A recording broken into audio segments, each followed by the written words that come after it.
Welcome to the Daily Slant, powered by Pro Football Focus and brought to you by DraftKings.com. I'm your host, Josh Hayes, joined as always by my co-host, Renee Miller. You can always find Renee's fine work over at ProFootballFocus.com, ESPN, and RotoWorld, among others. And you can follow her on Twitter at ReneeMiller01. You can also find me on Twitter at JoshHayesFS.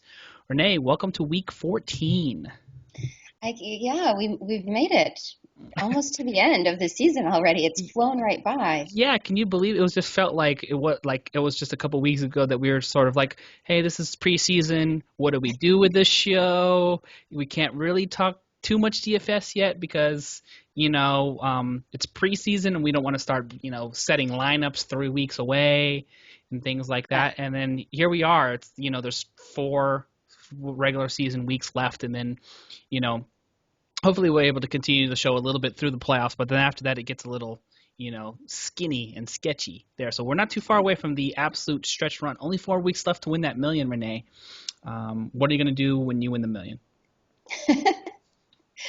Nothing different than I do currently, probably. Maybe with nice jewelry or something. I can see Renee. She's going to have like a rapper chain or something like that, just like paparazzi. I can't even go on vacation because of my professor job. I get, very limited time off. I have to save up for summer vacation. That might be the time where you just open up your own university. You know what I mean? Renee Miller, it's all online. You make your own schedule, and then you don't have to be tied to the classroom and the labs like you are right now. That sounds like 100 times more work. Well, maybe in the start. Well, you're the boss. You just, the 4-hour work week. You hire people to put it together, and you just you're the overseer. No, that's not going to work for you. No. Okay, fine. I love what I do. All right. Well, we do too. I do too. I don't do as great of a job or affect the young minds of the world at nearly at the same level as you do. But I do like to play on DraftKings, and DraftKings has 4 weeks left in the regular season plus playoffs, and it's getting real serious here for 1 week fantasy on DraftKings.com, with millions being won each week. Every play in every game could take you closer to that $1 million that Renee is about to win. All right, so don't forget, this is fantasy. This is not fantasy as usual. This is DraftKings. Welcome to the big time. Hurry to DraftKings.com right now and use the promo code PFF to play for free with your first deposit in Sunday's $1 million fantasy football contest. Enter PFF for free entry now at DraftKings.com. That's DraftKings.com. All right, jumping right into the pool here, Renee, for the quarterback position for Week 14. How are your top options looking? We should mention that there's also a $3 millionaire maker this week. That is right. Yeah, they went. Pretty exciting. Almost 1 million entry spots. What is that? That's like the best Groupon of all Groupons. We just went from $20 to $3. I can't even. You're the professor. What is that? 80-something% off the previous price. I feel like it's like a Sports Illustrated commercial sale. You know what I mean? Get 56 issues for $1.99 and Madden 16, or play the Millionaire Maker for $3 on DraftKings.com. They're expecting 958,000 entries. Wow. How many shares are you planning on firing in? You know what I would do? My personal take is for every one entry that I was currently playing in the Millie Maker, I just added up to the $20 because I was going to spend it anyway. You know what I mean? And now I got a couple extra shares to fire in for that $1 million. That's the way I'm approaching it. Yeah, you know how conservative I am. I feel like I never make more than 8 or 10 lineups. Once I go beyond that, I just don't like them. And right. Mm-hmm. So I don't know. Yes. Probably a little bit more than that, but maybe 12 or 15. Yeah, it's you have to. They're on sale. You know what I mean? Right. It's clearance pricing for DFS on DraftKings. So definitely. I wonder if this is going to be something that sticks. They're like, hey, we flipped it down to $3, and let's see, if this contest fills or is been outperforms the $20 price tag previously. Maybe this is something that we see that continues on down the road. Because you know what, I think they've been putting together like $1 million prize pool total on the Thursday slates for the same price. Yep. So and then you expect that X amount of people are playing the Thursday slate. multiply that by everybody else who waits for the Sunday slate to fill out all their GPPs and get all their action in.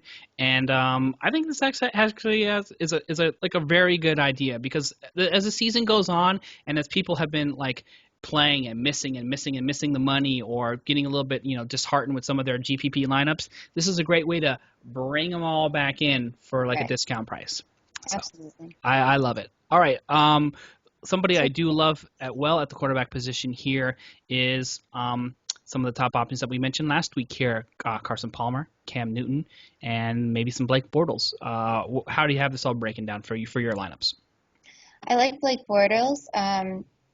Among those, I'm actually looking at a Sunday slate, so I don't have Sure. the tonight's game up. But yeah, Carson Palmer, always a good play. I think I just saw somewhere that Minnesota's got 4 projected starters not starting tonight on defense.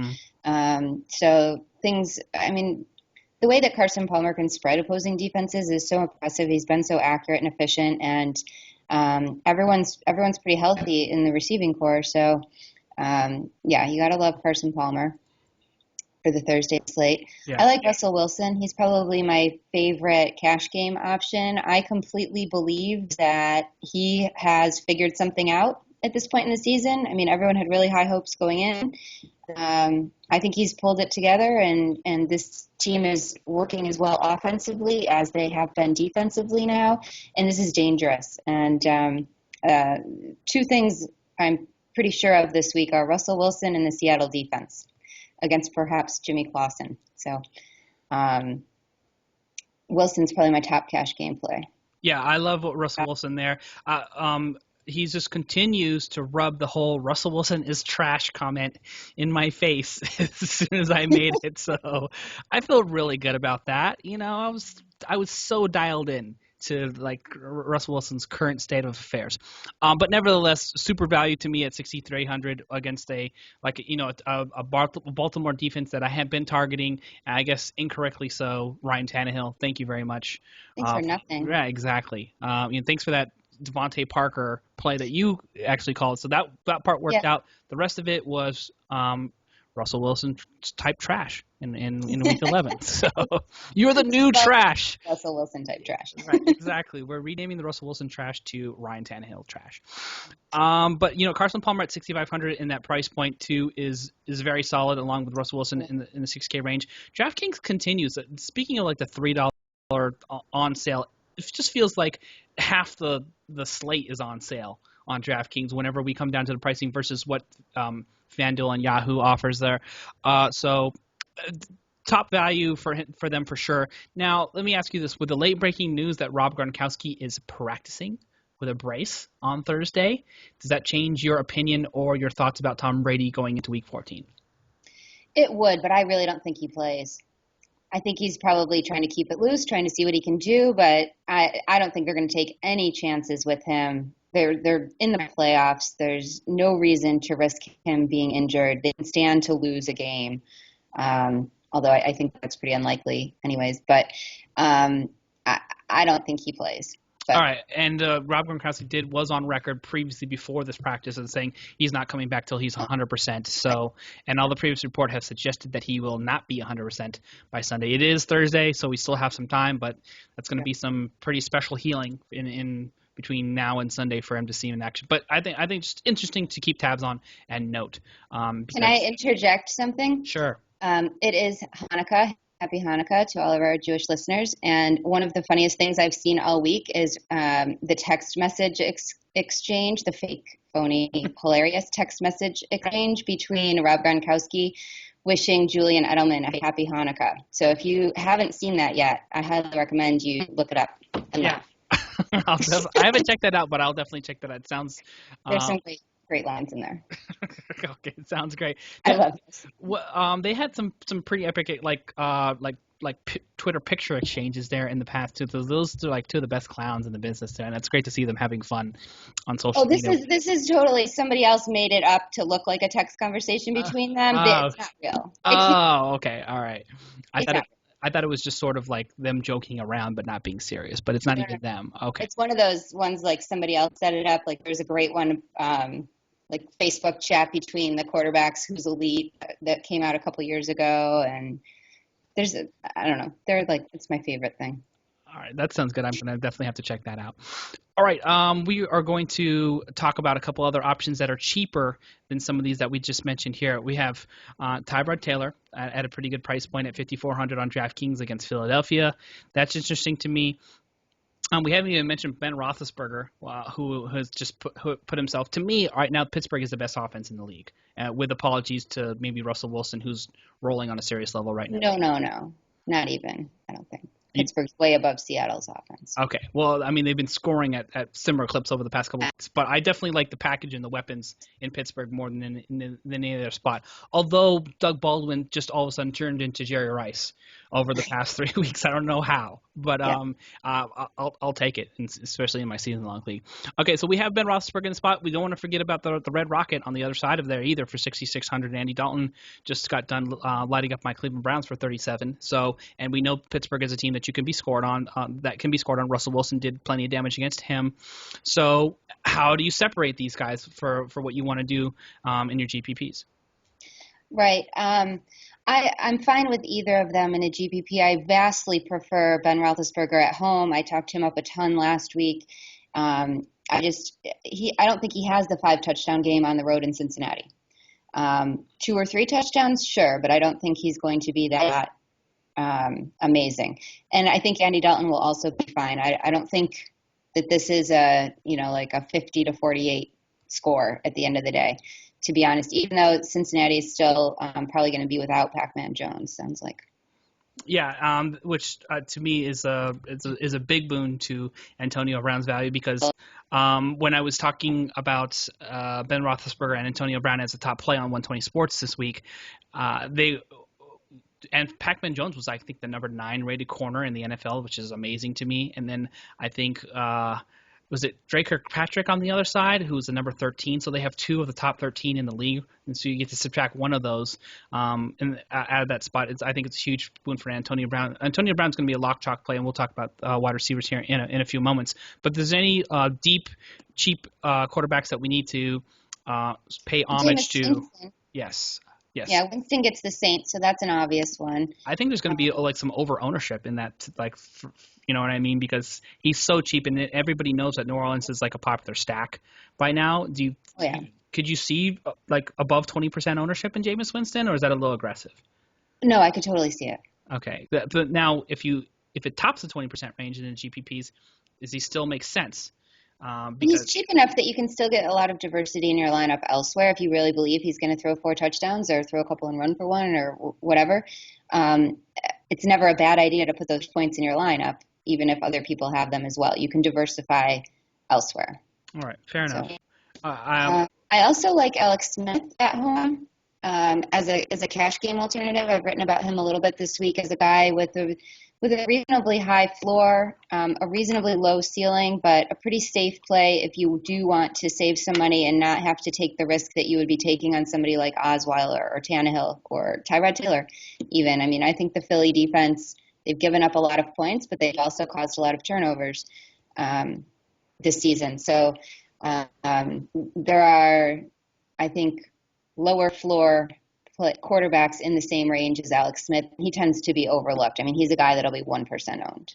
All right, fair enough. A lot of people still don't want to give Alex Smith a lot of credit for being, the passing threat that he's been the past couple games. So that becomes interesting to me as well. All right, let's go ahead and move forward to the running back position here.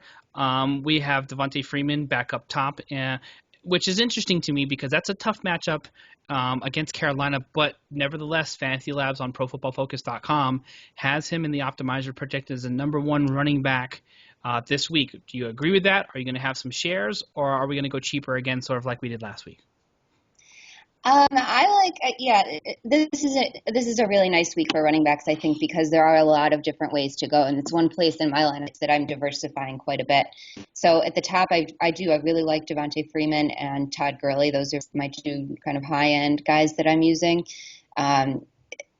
Carolina hasn't been like 100% shut down run defense this season. There's been cases where running backs have had success against them, and I think as Freeman gets healthier, he's going to get back to being what we thought. And with Julio Jones, who I'm sure we'll also touch on, I'm curious to get your take, but reportedly dealing with a knee injury, no touchdowns the last 4 weeks. I think that having Freeman more involved in the game plan is going to be good for Atlanta.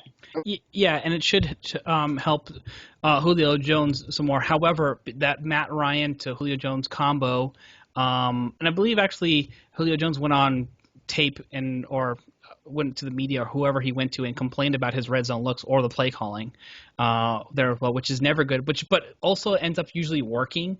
You know what I mean? Like you go out there in the media and say what all the media is saying about you, and you put it out there in the stratosphere or whatever. Then all of a sudden, boom! You're like every other play is a red zone fade to Julio Jones in the corner.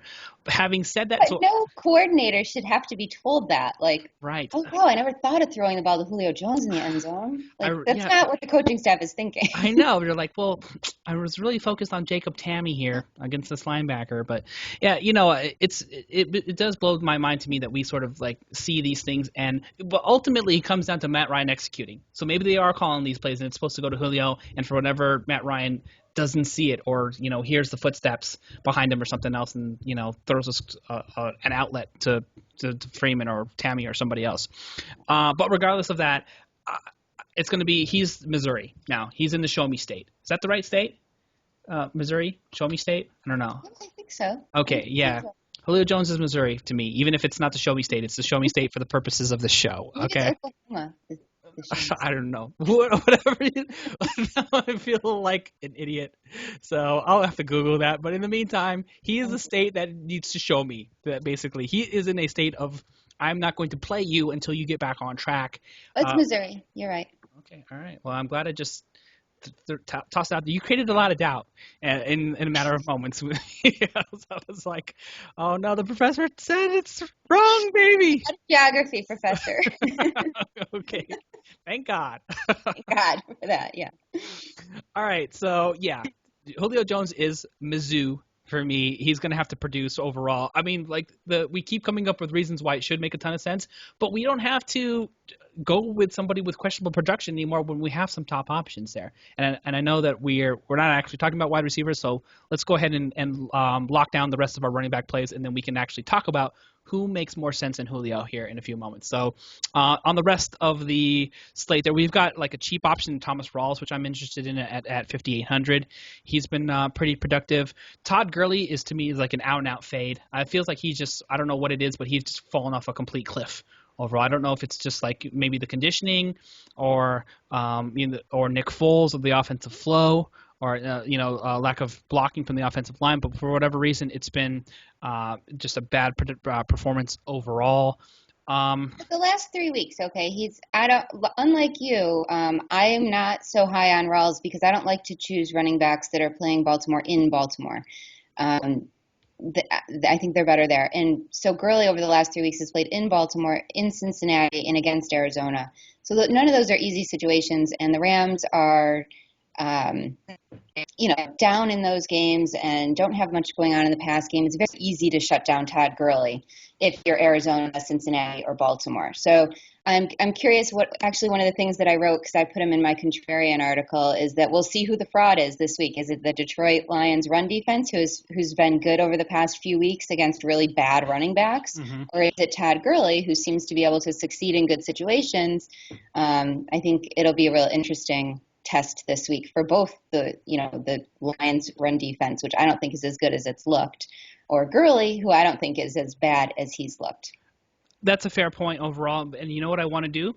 I want to wait and see what happens rather than putting him in my lineup and hoping that I'm right about one side or the other, because we can come up with better plays than, guys that are maybe, I guess for GPP and for contrarian purposes, if you put yourself in that spot with like rostering Gurley, you should expect low ownership and you'll be in a really good spot if you end up, proving yourself right.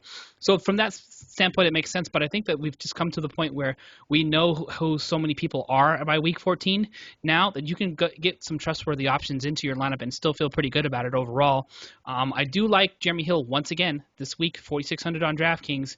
Very good chance to make my punt play article again this week.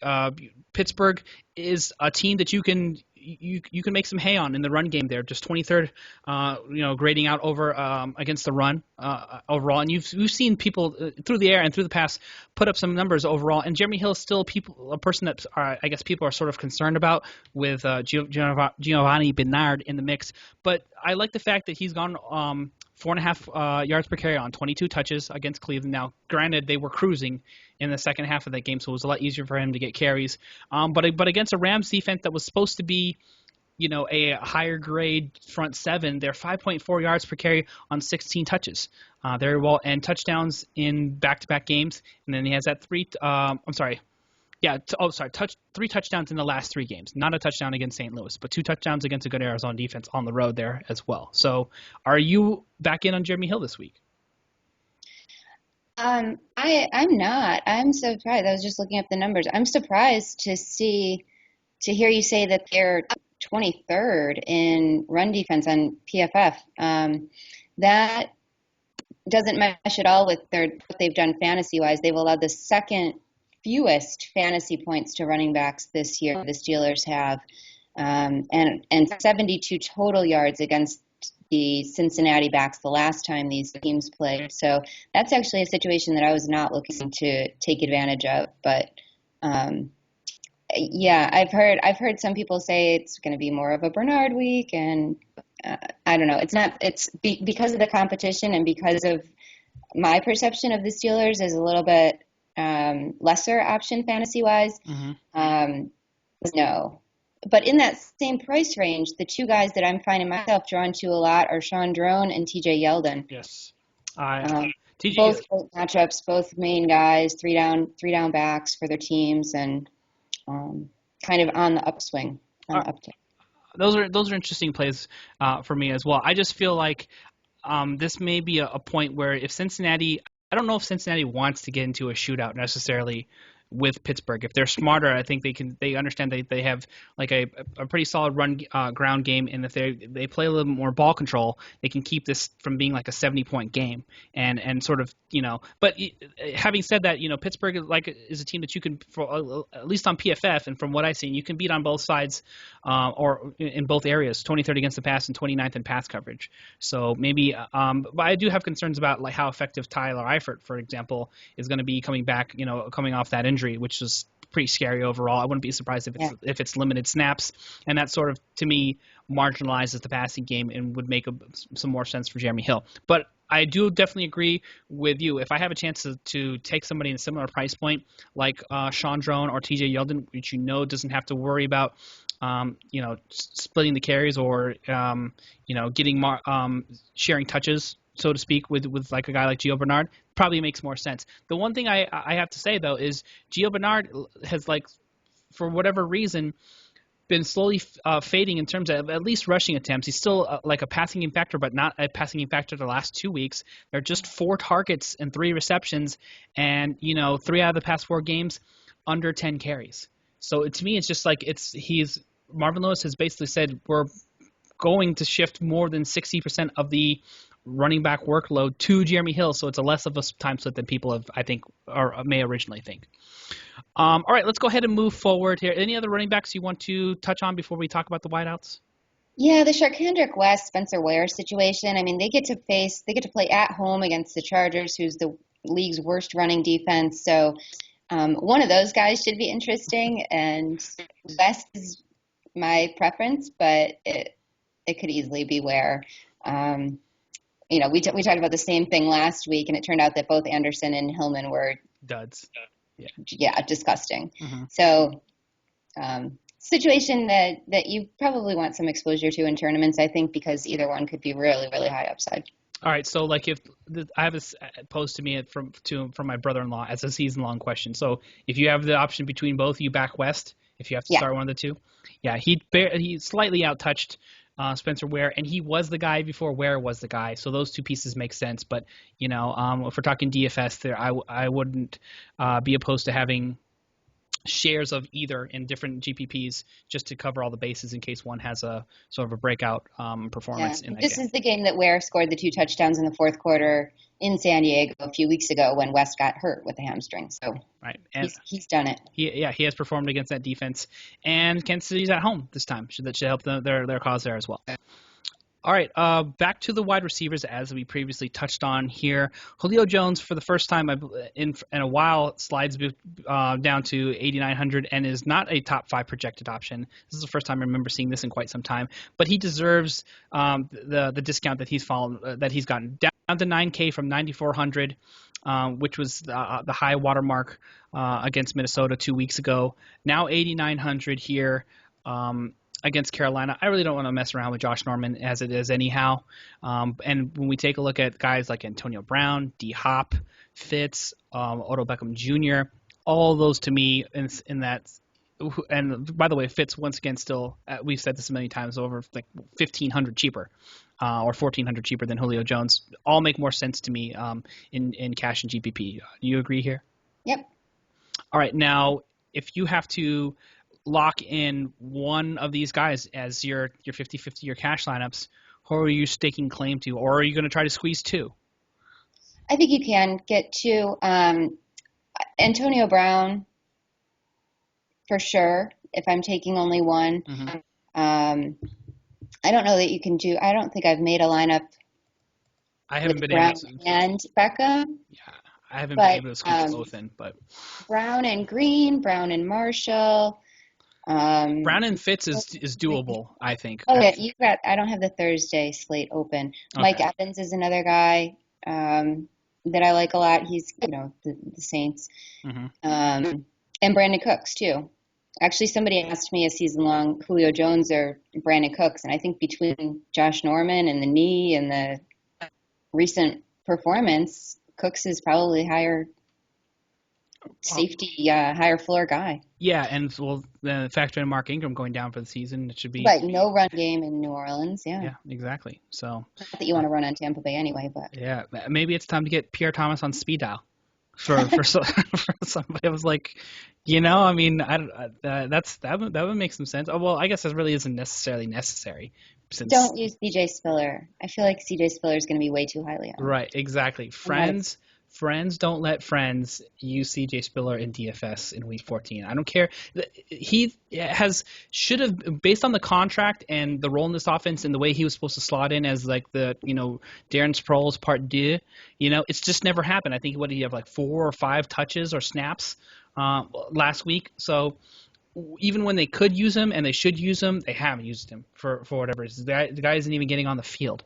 So that's something that's followed him from team to team. So there's something. And I've heard it's pass pro, and that makes a lot of sense too because the Saints have been behind, and when you get to a point where they're behind every second half and they're in the shotgun 90-something% of the snaps, and the guy can't pass protect, how are you going to get on the field? So. That's going to be a problem, and I don't think he's going to solve that from this week going into next week. So I'm glad that you mentioned that. That's a great point. I want to quickly mention Alshon Jeffrey. To me, is another guy that I took a strong look at there. 23 targets over the past 2 games there as well. Washington is a team that you can do some damage to in terms of defense. Their pass coverage is actually like fairly decent overall, but now that you have no Martellus Bennett, out of that lineup, and I believe Chicago is at home in this game, and for the price point for 6,900, I just don't really. It's really like Alshon Jeffrey and Matt Forte, and not a whole lot else. We can talk about Zach Miller and how you feel about his prospects. Once we get to tight end king of the hill. But are you okay with Alshon Jeffrey at 6,900? Yeah, I'm okay with it. I'm not actively searching it out, seeking it. Yeah, well, I don't know.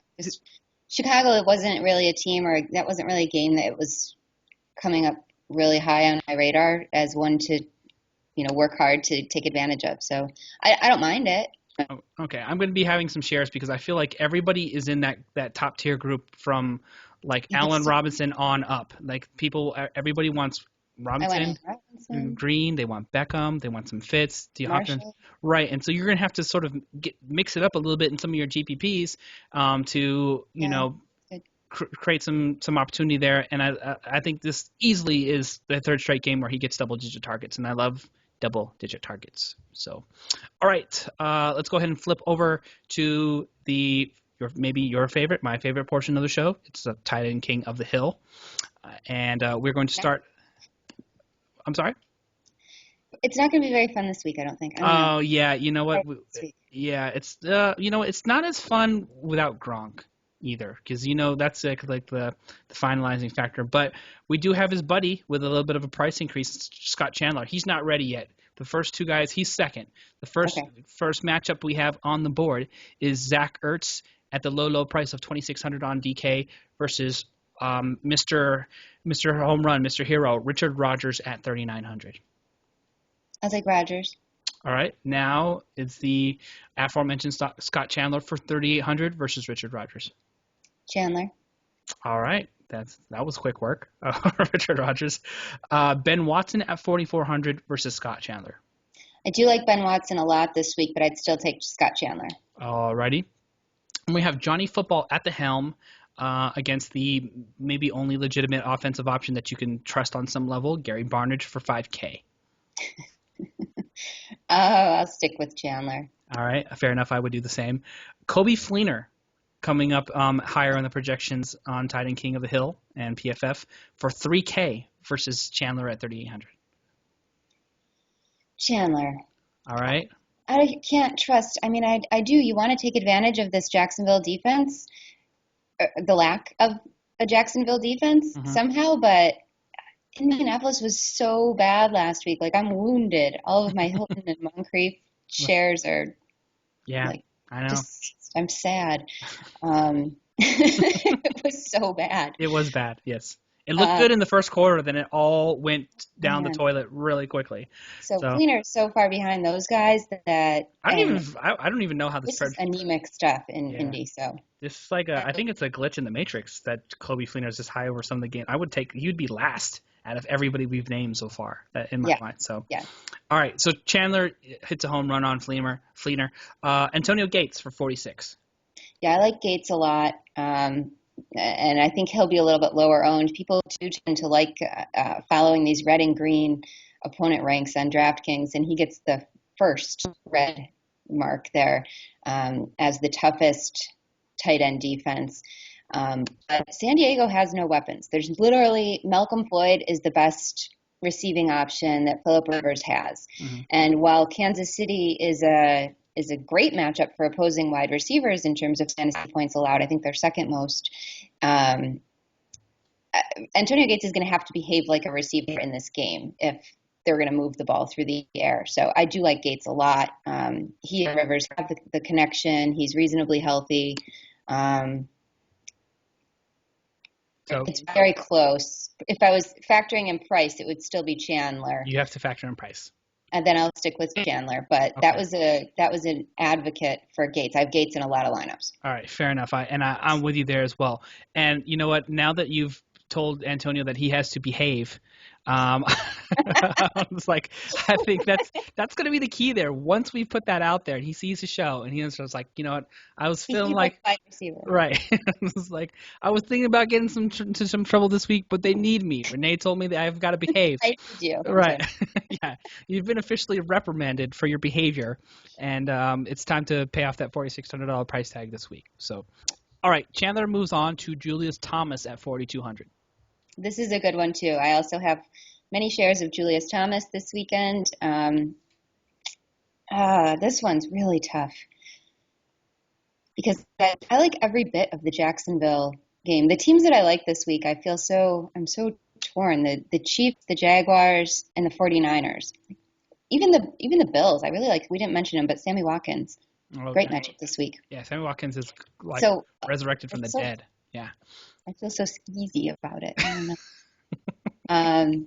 Anyways, I think I'm going to stick with Chandler here, but I do think Julius Thomas has a great day too. Yeah, I love Chandler still. I think he's just more target volume and better quarterback, more trustworthy. You know, is a tougher defensive matchup for sure against Houston on the road, but that doesn't mean that Chandler can't get his fair share of targets. Travis Kelce, another popular guy who's always hanging around the top 6, 7 there. Chandler's holding it down for the bottom 15 guys. Kelsey at 4,700 or Chandler?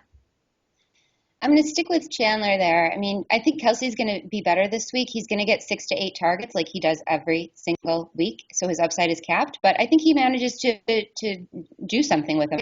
I think he'll be effective. Might even score. So I'm fine with Kelsey. The volume just isn't high enough to get really excited about. Okay. So final answer, Kelsey at 47. No, Chandler. Oh, okay. So, okay, sorry. I was confused as to whether or not he was actually going to flip flop him. I'm with you there as well. Still touchdown dependent. Great matchup for sure, but I trust Chandler as a more of a safety valve with a higher floor. Jordan Reed pops up here in the top 5 at 5,100. Yes or no? No. Okay. Again, the quarterback situation just not strong enough.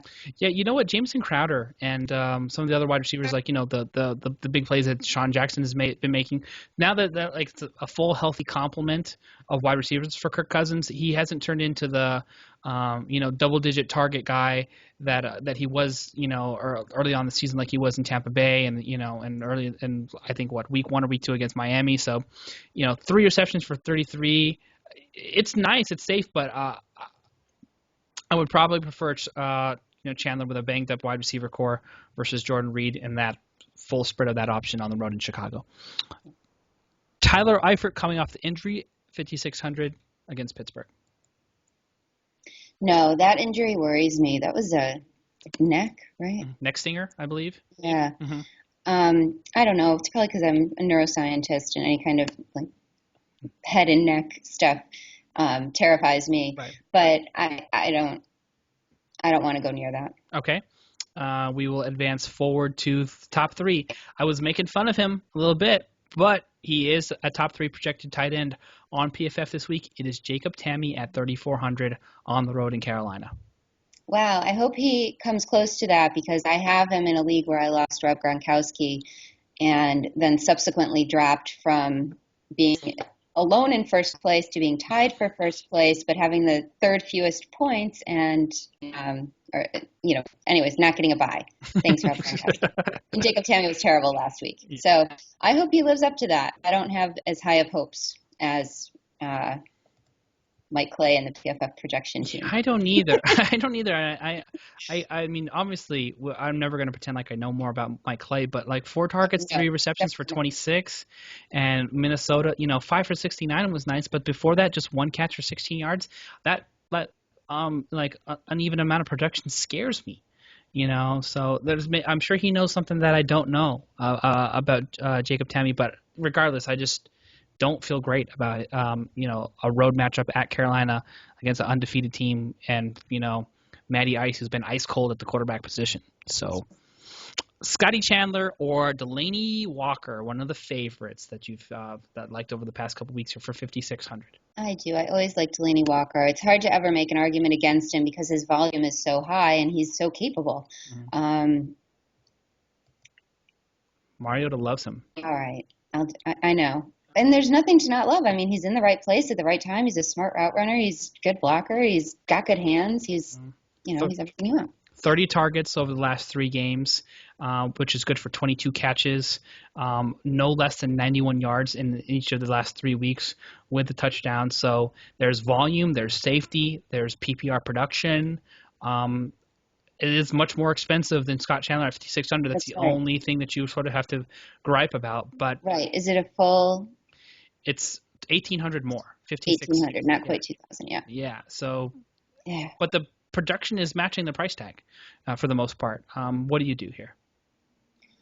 Well, Chandler has 16 fantasy points on DraftKings in the last 2 games, and that's Walker's average. So you can say Walker's done it for longer, done it more times, but the production is, let's say, equivalent. Sure. So I'm going to stick with the discount.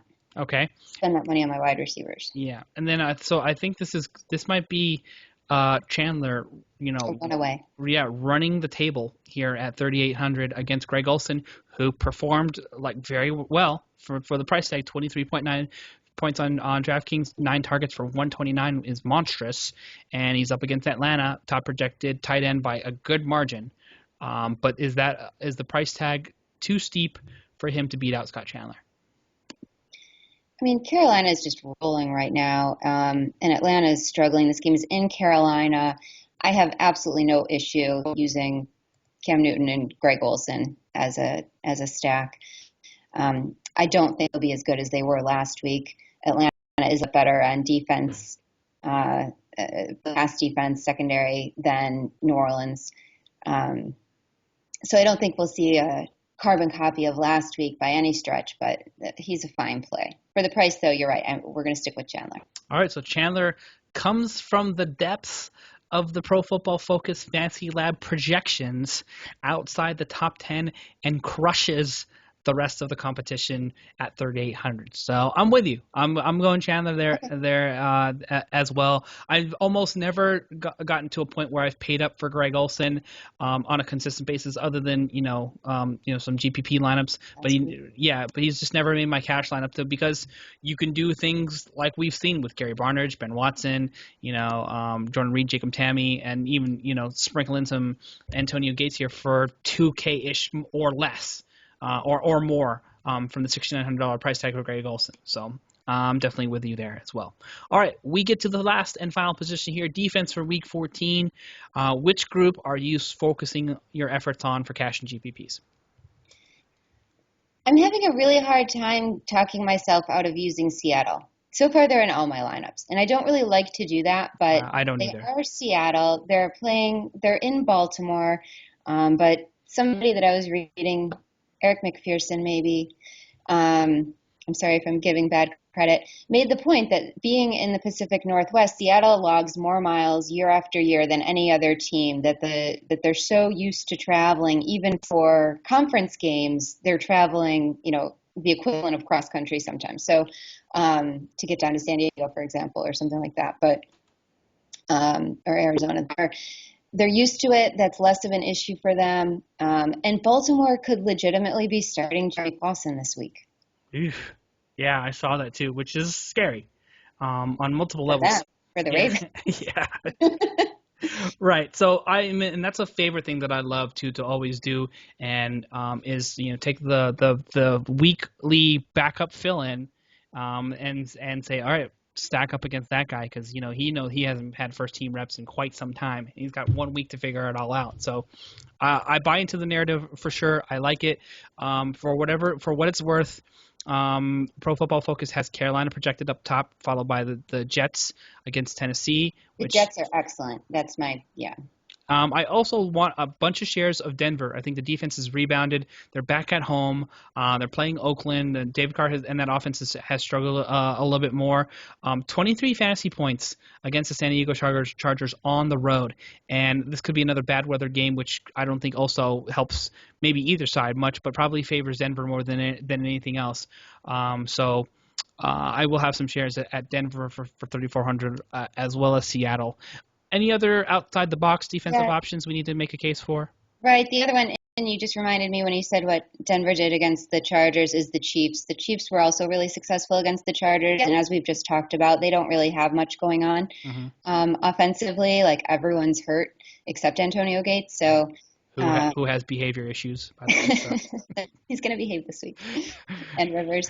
So the Chiefs' defense at home is also kind of attractive. They're a little bit better of a bargain, I think, at FanDuel than they are at DraftKings, but they're still pretty reasonable at 3,200. So that's something to think about. They had 20 fantasy points the first time these teams met, and that was when they were on the road. So. All right, and my one off-the-radar pick that I'm going to go with here is a starting quarterback who really is as bad as a backup quarterback and is far down on the projections, and that's the Detroit defense on the road against Seattle. Nick Foles, to me, is horrid. Against St. Louis. Yes. Did I say Seattle? Oh, Seattle. Sorry. Yeah, St. Louis. You just want to bash Wilson every chance. No, I love Russell Wilson. I need him to win my season-long league. We're back, baby. We're back. Okay. It's like I took him out of the trash can. He's back. He's got a cushy place upstairs. Whatever he needs. Some Bose headphones. You got it.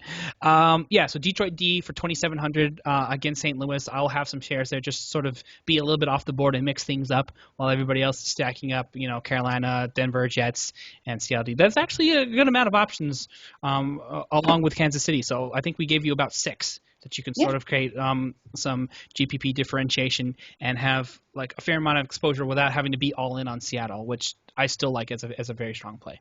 Third string quarterback too. That just now dawned on me. I don't even know actually if I guess obviously we should prefer Clausen over Matt Schaub, but he's the human pick 6. How can we not want that too? So I'm a little bit disappointed that he didn't have a chance to like keep the streak going or start a new streak. So well, I don't think it's fully official yet, but it's looking. Yeah. Schaub's not going to play. Right. It's going to be the Jimmy Clausen experience, most likely. Either way, you're in a very good spot. Super exciting. Yeah. We're going to set fireworks off when we see Jimmy Clausen in the starting lineup. All right. That is going to wrap it up for today's show. Why don't you let us know where we can check out the work you've completed, the work you have coming up, anything else that's going on with you this week? Let's see. I've had bargain plays and contrarian plays are up at Roto World, and my Flex article where I talk about some safe options, some upside options, and some value options for your Flex spot on DraftKings, that's up at ESPN today. And tomorrow my DraftKings plays will be up at Pro Football Focus. All right, and I have the RotoWire DFS podcast coming up here tomorrow. We'll be recording, so it'll be up late Friday for early Saturday. So Benny Ricciardi and I will be breaking down the GPP ownership percentages like we do for every Saturday show. And I also have my Saturday article for Week 14 running back and wide receiver punt plays available on Pro Football Focus. Thanks as always to Renee Miller for being the best co-host in the business. Don't forget to follow her on Twitter at ReneeMiller01. Thanks for watching and listening to today's show, brought to you by DraftKings.com, America's favorite one-week fantasy football site. Don't forget you can check out PFF Radio on iTunes, listen on Stitcher, Blog Talk Radio, watch the official PFF YouTube channel, and check us out on the Fantasy Sports Network. Thanks for listening and watching, everybody. We'll see you next time.